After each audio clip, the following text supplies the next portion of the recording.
Hoy sí necesito de su participación.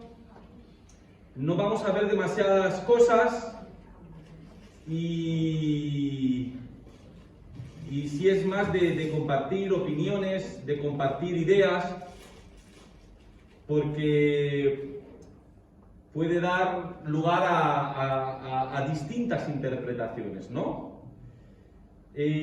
Vamos a terminar el capítulo 3 de Marcos y vamos a empezar el capítulo 4. Capítulo 3, desde el versículo 31 hasta el 35. ¿Vale? Tere, yo solo he visto una cosa que me llame la atención. ¿Vale? Y lo que yo diga, Juani, no... Ya digo que esto está sujeto, Sofía, a distintas interpretaciones. Entonces, a ver qué tienen que decir ustedes al respecto. Y profundizamos sobre ello. Versículo 31. Vienen después sus hermanos y su madre, y quedándose afuera, enviaron a llamarle. Y la gente que estaba sentada alrededor de él le dijo: tu madre y tus hermanos están afuera y te buscan. Él les respondió diciendo: ¿quién es mi madre y mis hermanos? Y mirando a los que estaban sentados alrededor de él, dijo: he aquí mi madre y mis hermanos, porque todo aquel que hace la voluntad de Dios, ese es mi hermano, mi hermana y mi madre.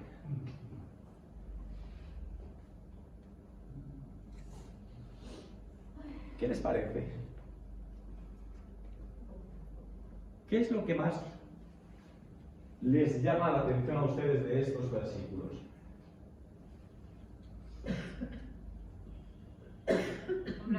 Eli, gracias por levantar la mano. No, de María. No, sí, María. A mí en principio lo que me llama la atención que ya desde el primer momento la madre y los hermanos no entran dentro, sino que se quedan fuera y mandan a avisarles, ¿sabes? Como sabiendo ya que a Jesús quizás no le vaya a hacer mucha gracia, o sabiendo que tampoco que pinten mucho ellos allí, porque no... Recuerda con respecto a lo que has dicho, que no hace muchas semanas estuvimos viendo, porque su propia familia, ¿de qué le tildaba? Loco, de loco. Está loco. Es más, la Biblia nos dice que no creían en él. O sea, ahí tenemos al pastor de la iglesia en Jerusalén, que cuando se convierte, una vez resucitado el Señor, 30 años de convivencia en el hogar no le bastaron. 3 años de ministerio público no le bastaron. Muy bien, Mari. Muy bien. Lo que a mí me llama y me gusta mucho es que en estos versículos la palabra nos está diciendo que debemos obedecer los mandatos de amor y que debemos darnos cuenta que todo lo que obedecemos y estamos en su presencia, Él nos llama o nos considera hermano, hermana, madre. Para mí es muy bonito saber eso, que Él nos considera así, pero que hay una cosa que debemos hacer, que debemos confiar y debemos estar siempre honrando su nombre. Sí, porque, mira, como usted dice, Epi, y como decía Mari, si uno lo lee de primeras, no, Juani, yo me imagino que este texto tú lo has leído por primera vez, ¿no? No lo conocías. ¿No denotas cierto desprecio?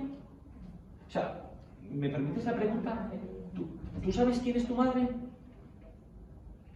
¿Cómo se llama? ¿Tú sabes quiénes son tus hermanos? ¿Verdad que sí? Oye, tu madre y tus hermanos. ¿Quién? O sea, uno denota cierto desprecio. Y ¿usted cree que Jesús estaba despreciando a su... No va por ahí la cosa, ¿verdad? Yo creo que habla de una nueva forma de parentesco. Y nos viene a decir que el parentesco que a él le importa va más allá de la carne y de la sangre. Pero es que antes de que lo dijera Jesús, imagínate que esto no lo leíste nunca, de eso tú mismo te diste cuenta. Porque todos nosotros, sin excepción, me imagino, porque todo el mundo más o menos somos parecidos. Pero, bueno, a ver si me lo estoy inventando. Nadie de ustedes tiene algo, una relación de amistad, un amigo, una amiga, un vecino, una vecina, que quizás sea más importante que incluso gente de tu propia familia. Gente con la que tienes más confianza. Tal vez a los de tu propia sangre ni se lo cuentes, pero tienes a alguien, usted tiene a su amiguita, ¿cómo se llama? Hilda. Una de ellas.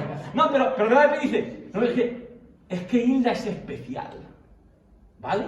Y Hilda no comparte la misma sangre que yo, pero tengo más relación que mi hermana que vive en Nueva York o que vive en Paraguay. Y no es hablar mal.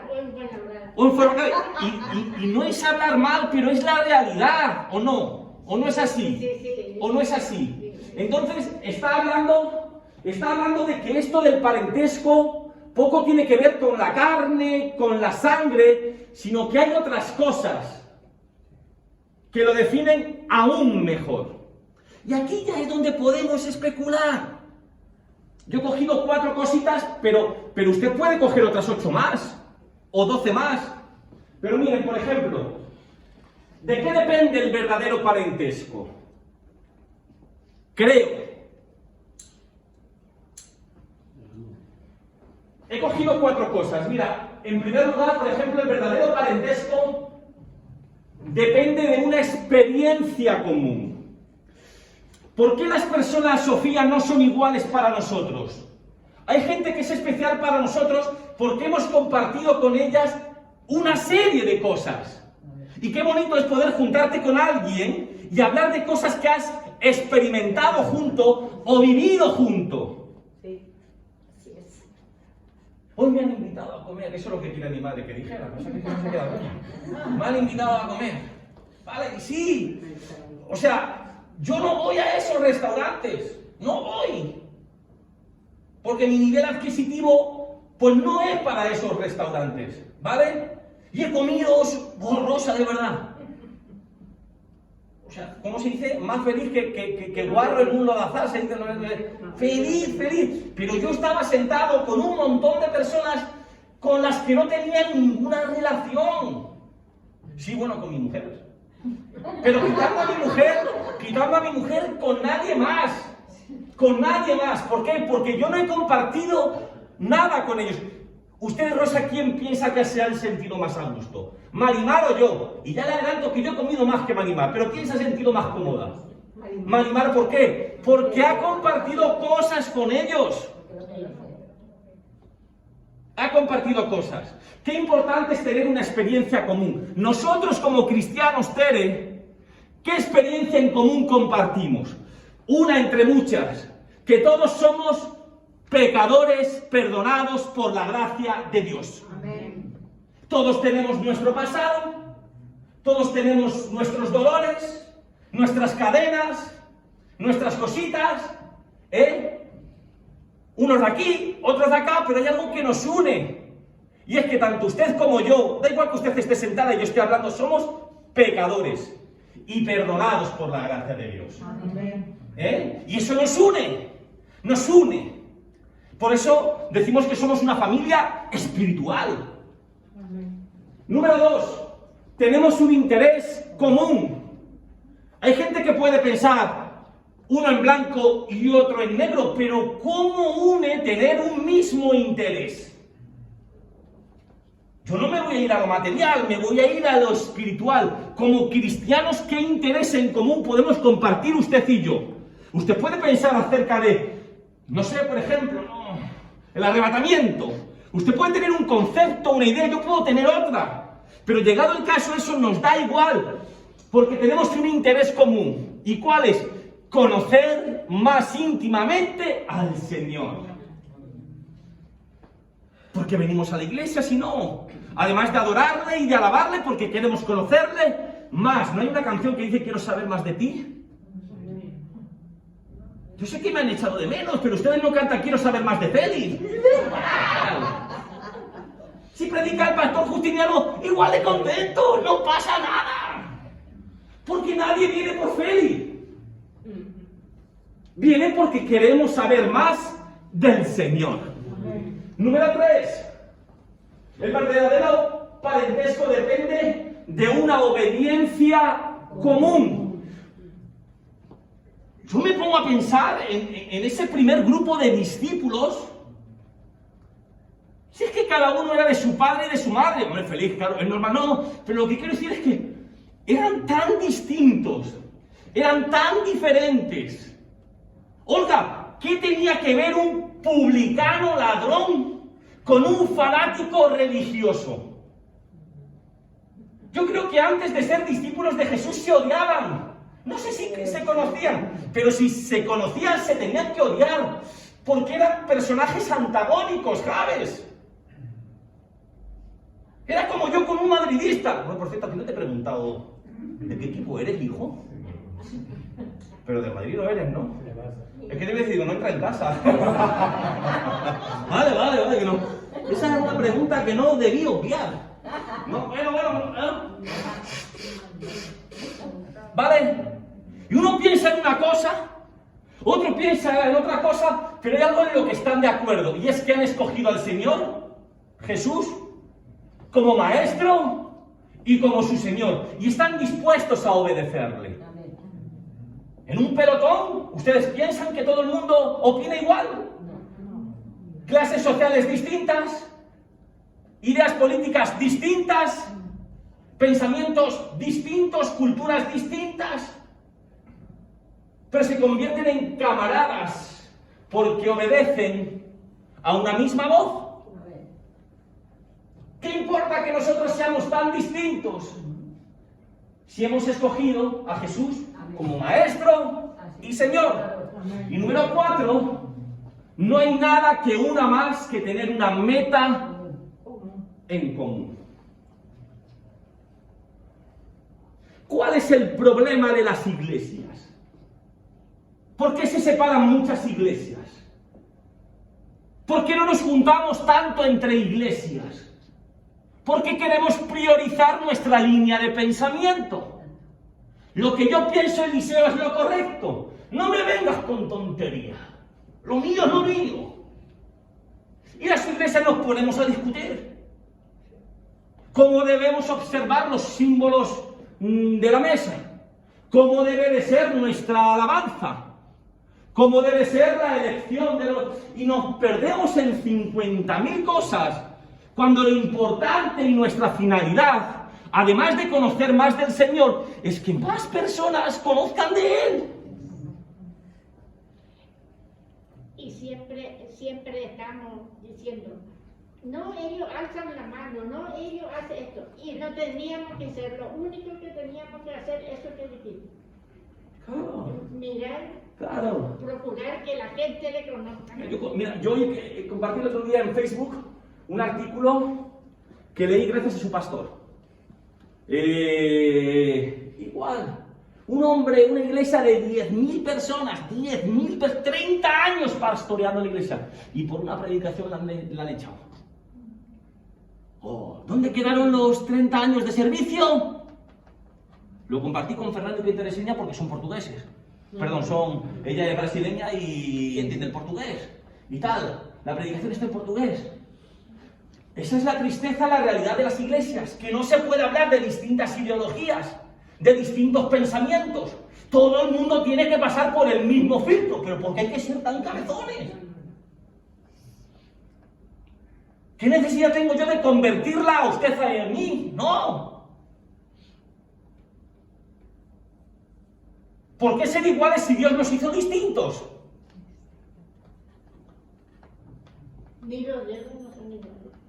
No, yo tengo uno que es más largo. Bien. Bien. ¿Algo más sobre esto? Uy, venían tus manos, venían y se nota, ¿no? He venido... Hablo poco. Dime, Araceli. Tengo una vecina que es católica Sí. y hace estudios como hacemos nosotros muchas veces. Sí. Pero ella dice, yo prefiero estar contigo que estar con otra persona. Hombre, pero ¿por qué Digo, tú? ¿por qué? Pues, dice, porque tú crees en Jesús y tú estás y puedes orar y puedes hacer lo que sea. Sin embargo, otras personas como, no quiero decir el nombre por María Jesús o alguna de esas, dice, esas nos están llamando locos. Dice, yo prefiero estar contigo que estar con ellas. Digo, pero estamos todos juntos. También podemos estar, tú eres católica, yo soy evangelista. Venga, lo sé. Digo, ¿qué más da? Todo lo hice el otro día con Alfredo. Mire, te pongo también. Ya, fácil. No se mueva, ¿eh? No me muevo. No se mueva. ¿Qué es lo que ve, Araceli? Nada más que me estás dando la espalda. Araceli, te he preguntado qué es lo que ves. A ver, ¿No puedes describirlo, Araceli? ¿Tan difíciles? fíjate. ¿Ves una batería? Tú di lo que es, ¿qué es? Veo la batería. Una batería, ¿qué más? Veo el órgano. Vale. Veo las sillas. Vale. Veo la mesa. Vale, así, vale. Para el ejemplo, vale. Ahora le voy a explicar lo que yo veo, Araceli. A ver. Yo veo una puerta, veo un cartel de salida, veo una pecera, veo un móvil grabando, ¿vale? Juani, una pregunta. ¿Araceli ha mentido? No. ¿Yo he mentido? No. Pero ambos tenemos solo una parte Claro. ínfima de la verdad. ¿Por qué mi verdad tiene que ser mejor que la suya? No, no puede ser verdad. Tiene que ser porque cada uno piensa en lo que cree. Fíjese que no estamos hablando de extravagancia, de cosas de... No, mire nosotros... Mire, usted, Epi, yo creo que... Bueno, no sé, tampoco conozco... No sé, el hermano Eliseo. Me siento ya joven. Sí, perdona. Si yo puedo...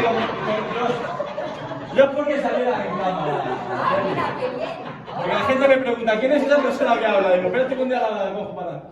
No, es que no sé si tú eres como Sofía, que un día te apetece y se monta en un barco y se va de crucero, así de... ¿No? Pero yo creo que en esta iglesia la persona que más ha viajado Ese es piedra rica de la iglesia.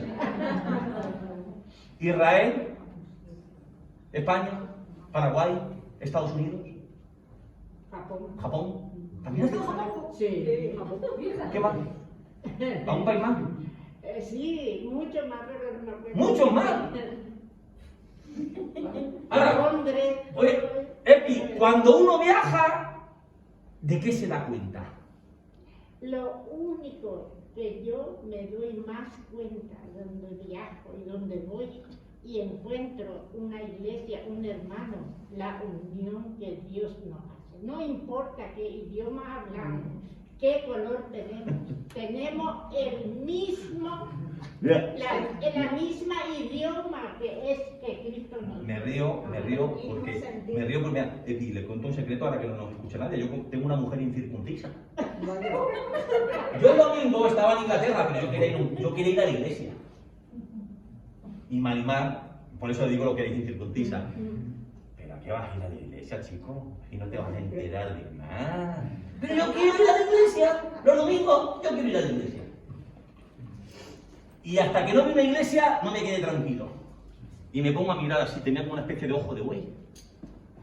Y me pongo a mirar así. La iglesia llena. Estaban cantando. Estaba yo mirando. Y de repente viene una mujer. Tenía rasgos como orientales, ¿no? China, japonesa, con un carrito. Y se pone a hablar en lengua. Pues hablaba una cosa que yo no entendía. Le digo, estará ahí con el Espíritu Santo. Y Noelia, que pases. No entiende. Y la mujer dice, no importa, estamos cantando. Como diciendo, no hace falta entender. Estamos cantando. O sea, el ser humano en sí mismo no es muy distinto. Los miedos, no es muy distinto. Pero las costumbres cambian mucho. ¿Vale? Si yo le digo a alguien, por ejemplo, que la paella es lo mejor, pues a lo mejor usted me llega y dice, pues que usted no ha probado el ceviche. O es que tú no has probado, dime un plato raro ahí de tu... Pero un nombre muy raro. Aunque no esté rico, tú dime un nombre muy raro. El bucaú, por ejemplo. ¿El bucaú? Sí. Ah, también tengo el boca a boca, digo, eso, he dicho un plato. Vale. El bucaú ese, ¿no?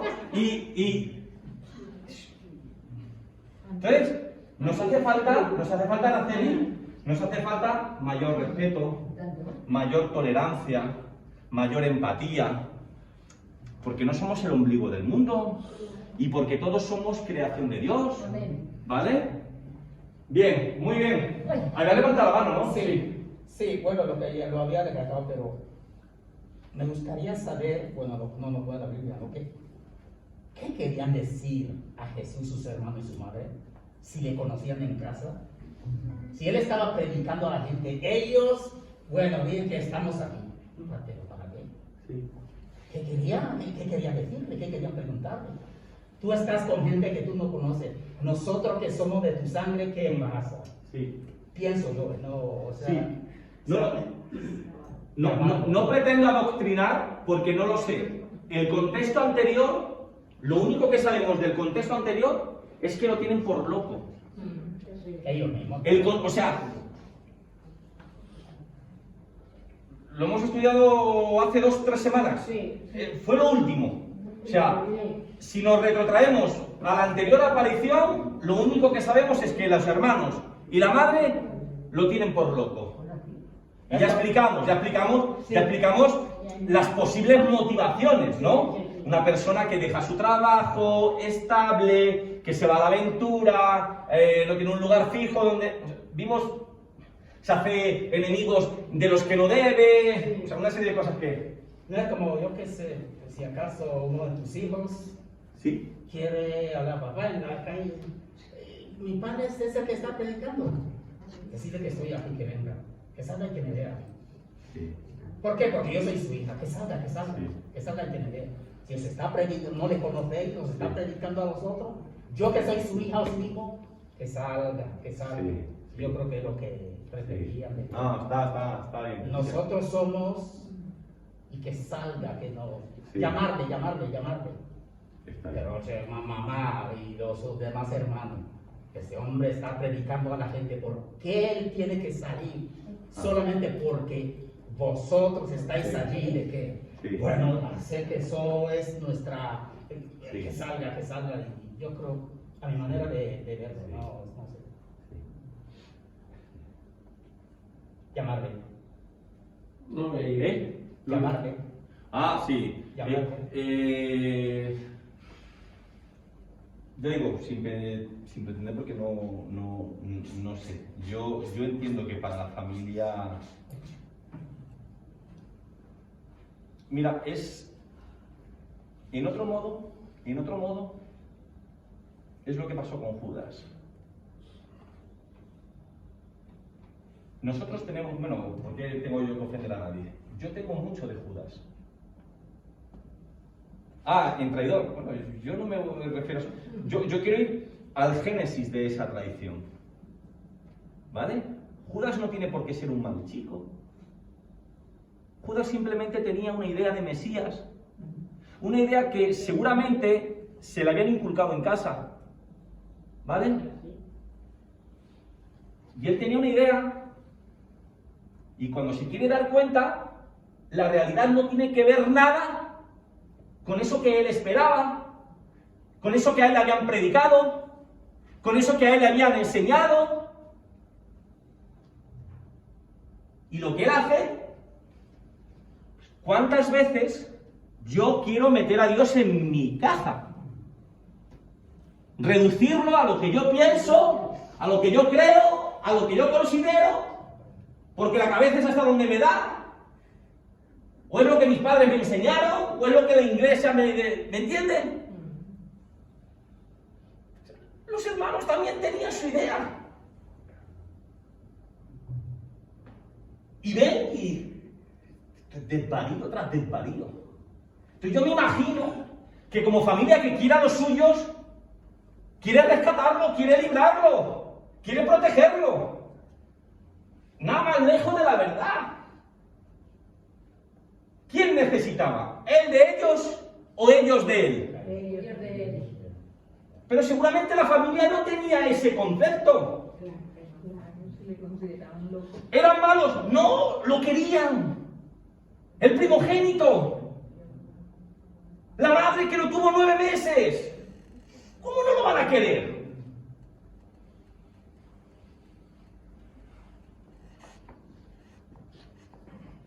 Di.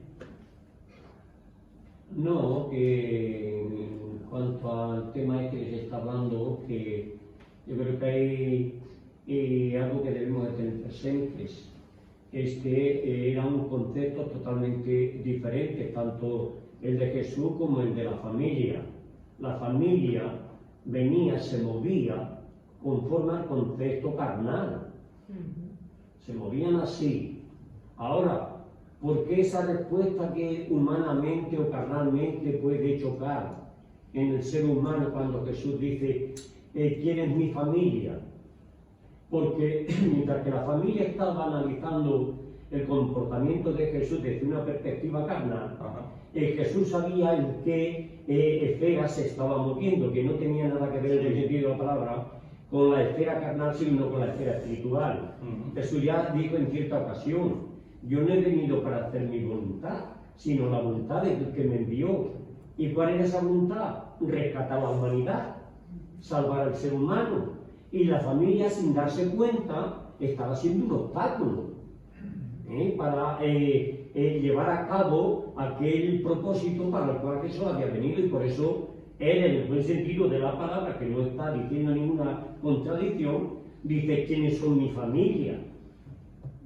Porque la familia de Jesús, en el buen sentido de la palabra, no es la carnal, es la espiritual. La carnal, él quiere rescatarla, pero es la espiritual. Y por eso él vino para rescatar la espiritual. Si obedece a la familia, abandona digamos, el área espiritual. Y por eso Jesús decía, digamos, aquí parece aquella contradicción. ¿Quiénes son mi madre y mis hermanos? Por ejemplo, los que oyen la palabra de Dios y la obedecen.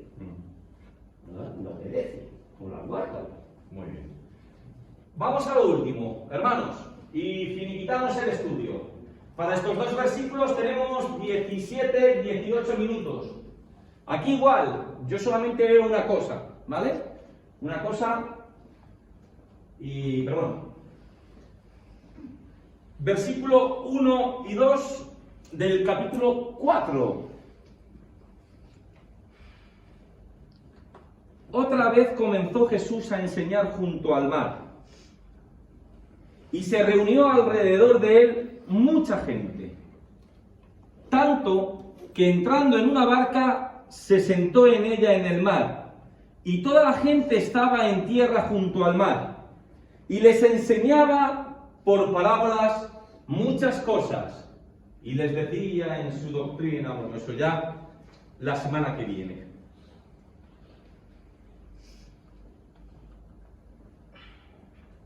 No hay mucho, ¿verdad? No hay mucho. Sí es cierto que me... ¿Habías levantado la mano, cielo? Sí. Ah, sí. El libro pone a la orilla del lago.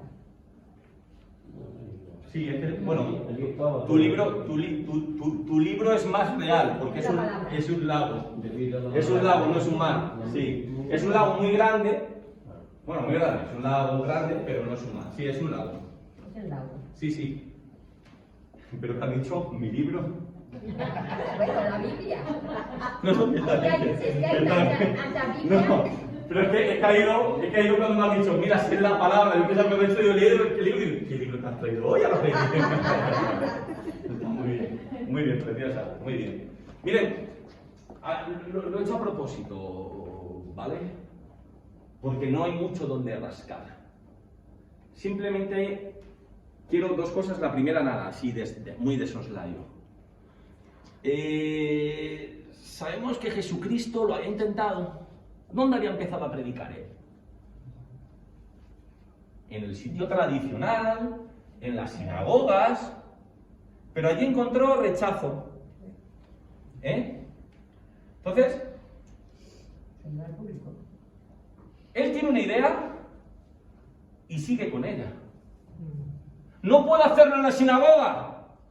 Tere, lo hago en la calle. ¿En la orilla del lago? Pues en la orilla del lago. Pero hay algo sorprendente, que como se va a repetir tanto en la vida de Jesús, por eso quise dedicarle este tiempo especial. ¿Cómo le hablaba a la gente? A través de parábolas. ¿Qué es una parábola? Es una comparación.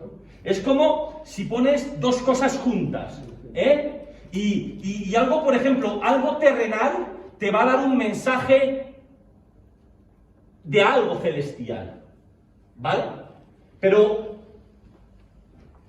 tenemos que preguntarnos, ¿por qué tanto énfasis en la parábola?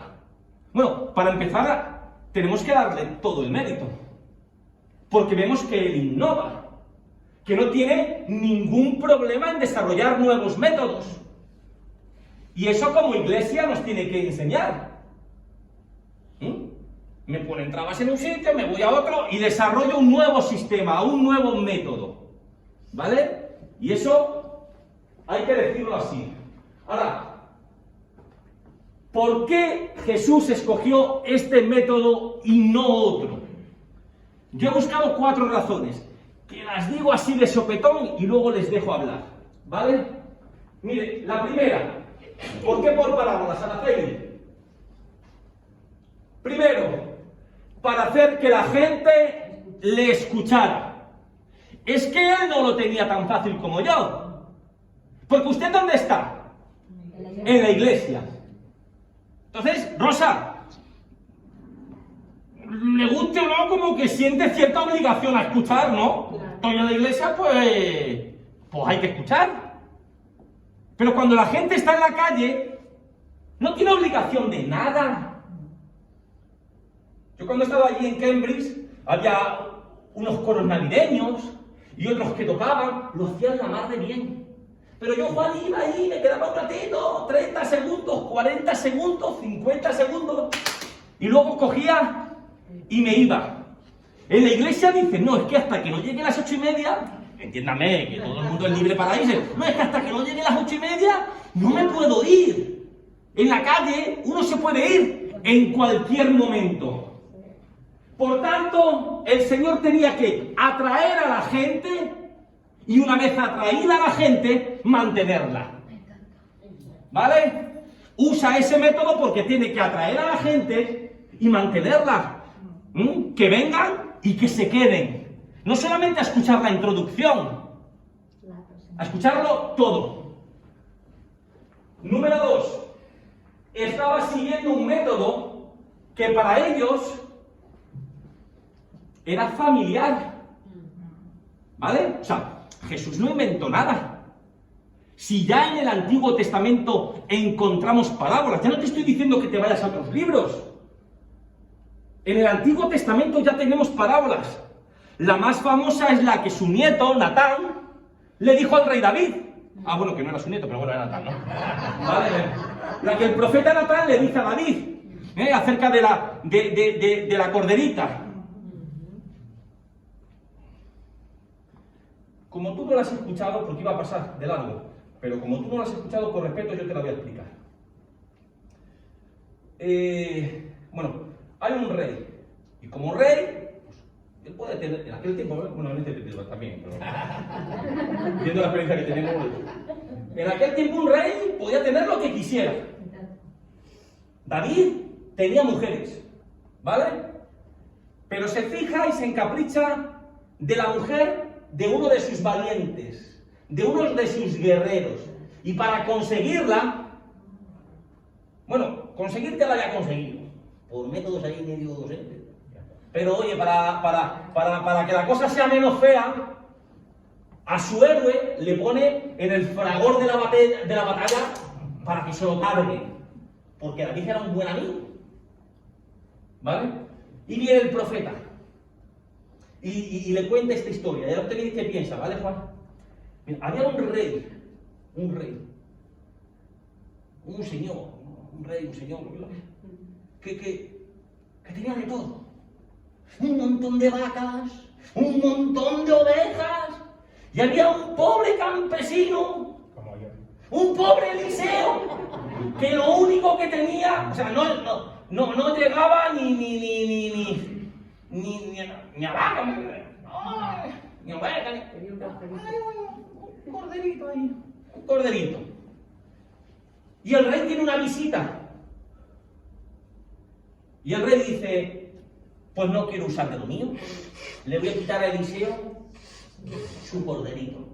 Y se lo quita para dar de comer a su invitado. ¿Usted qué pensaría de este rey, Juan? Y así, sin irnos demasiado a lo teológico, ¿usted qué pensaría de este rey? Un sinvergüenza, ¿verdad?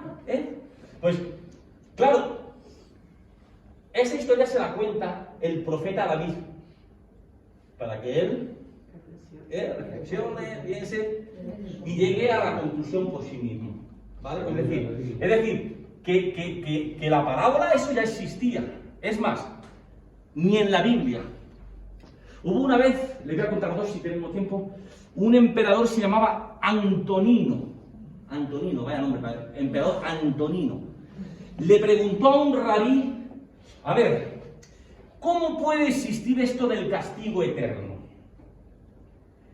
Si una vez disociada, una vez separada, el alma del cuerpo ya no pueden pecar, el día de mañana cuando se les pida cuenta, se pueden echar la culpa uno a otro.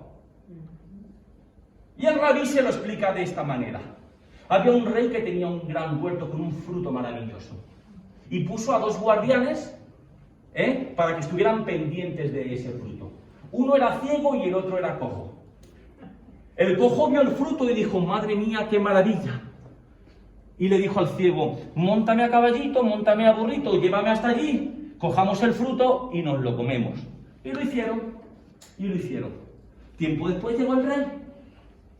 ¿Y qué es lo que hicieron? El cojo dijo, yo no puedo andar, por tanto yo no tengo la culpa. El ciego dijo, yo no pude ver el fruto, por tanto no tengo la culpa.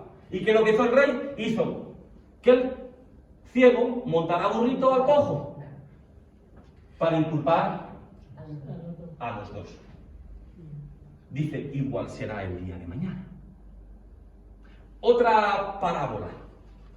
A un rabí se le muere un hijo con 28 años. Y en la oración fúnebre, otro rabí utiliza una parábola. Y dice, había un rey que iba caminando por sus tierras y tenía muchos trabajadores, y a uno de ellos que era muy habilidoso, muy eficiente, muy eficaz, lo tomó y se fue a dar una vuelta con él. Al final de la tarde se puso a pagar el jornal a todos. Y curiosamente a este hombre, que solo había trabajado un par de horas, le dio el mismo sueldo que al resto. Les suena la historia, ¿verdad? También en la Biblia algo parecido. Bueno, pues estos se enfadaron, normal, la envidia lo que tiene, no sé, porque este sí trabajó menos. Y dijo, a ver, este, que es mucho más habilidoso y mucho más eficaz que tú, en 2 horas, es capaz de hacer lo que tú en toda una jornada de trabajo.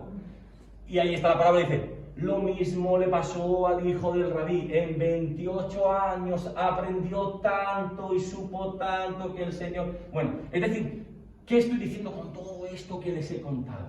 Que la parábola era una herramienta normal en aquel tiempo. Ellos estaban acostumbrados, ¿vale? Número 3.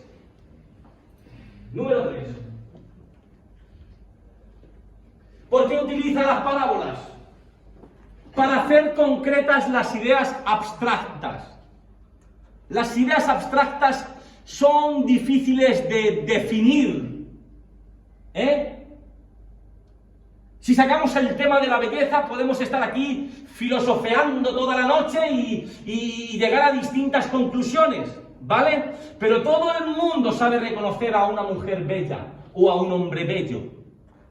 Si hablamos de la bondad, igual podemos tirarnos aquí hasta mañana, pero todo el mundo reconoce un acto bondadoso. Es decir, al final, Pedro José, las palabras tienen que hacerse carne. Y lo vemos en el Nuevo Testamento, que nos viene a hablar de la fe, pero no se tira mucho explicando.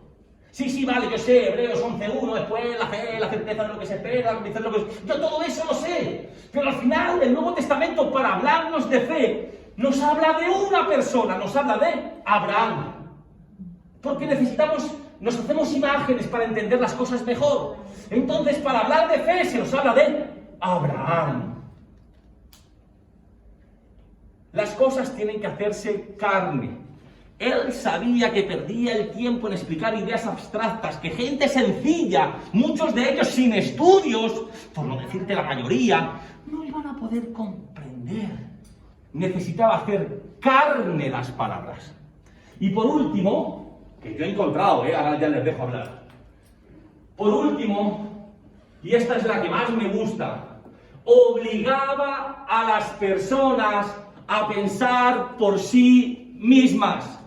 Si yo te cuento una historia, al final usted llega a la conclusión. El Señor no pretende razonar por ti, sino que tú razones por ti mismo.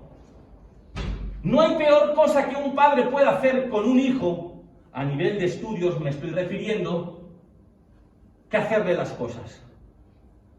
¿Qué va a aprender el niño si nosotros le hacemos las sumas y las restas? Si le hacemos las redacciones, si le hacemos las traducciones, ¿le estamos ayudando en algo? No. Y lo mismo el profesor le pone un 8, un 9, un 10. Hace un par de años Alberto le hizo un trabajo a Noelia y la profesora se quedó asombrada, le puso matrícula de honor. Y ella me dice, bueno, has sacado una matrícula de honor, pero si tú no la has hecho. Y la chica dice, mira, la primera matrícula de honor, y todos nos reíamos en casa, o sea, que lo podría decir delante de ella, que no son, o sea, se ríe porque nos reímos, mira, mi primera matrícula de honor, con un trabajo que le había hecho el hermano.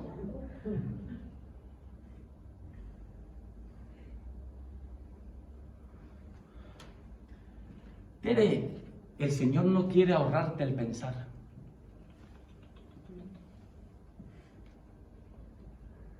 Quiere que cada cual saque sus propias conclusiones. Porque lo que aprendes por ti mismo, eso vale doble. Eso vale doble. Por eso quise invertir estos 10 o 15 minutos. Porque vamos a ver un montón de parábolas en boca de nuestro Señor. Y yo he buscado estas cuatro razones. No sé si alguien quiere decir algo más para ir rematando, nos quedan 3 minutillos. Yo lo que tenía preparado lo he largado, Epi. Claro, para el próximo. ¿Algo más? ¿Todo claro? Clarísimo. ¿Clarinete? Como el agua. Bueno. ¿Había levantado Tere? No. No, claro, que casi no.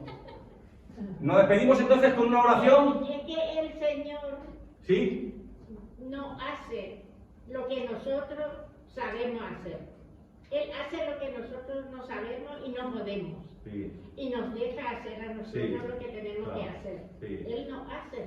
Sí. Y está muy bien eso, que es una buena explicación. Que Él puso allí eso y yo tengo que mirar y dar mi conclusión. Sí. Mira, Epi, que es un problema, es un problema en la iglesia, bueno, creo que en la actual y en la antigua, y hay un problema. Mira, que yo he hablado, la unidad en la iglesia es indispensable, ¿vale? Y el domingo Mira, he cambiado el título porque la predicación es la misma, pero al final la voy a titular Mentiroso. Pero todo basado en un texto de la Biblia, ¿vale? Bueno, usted lo sabe, ¿no? El que dice que ama al Señor, pero no ama a su hermano. Mentiroso. Primera de Juan. Y pues eso es lo que da título a la predicación.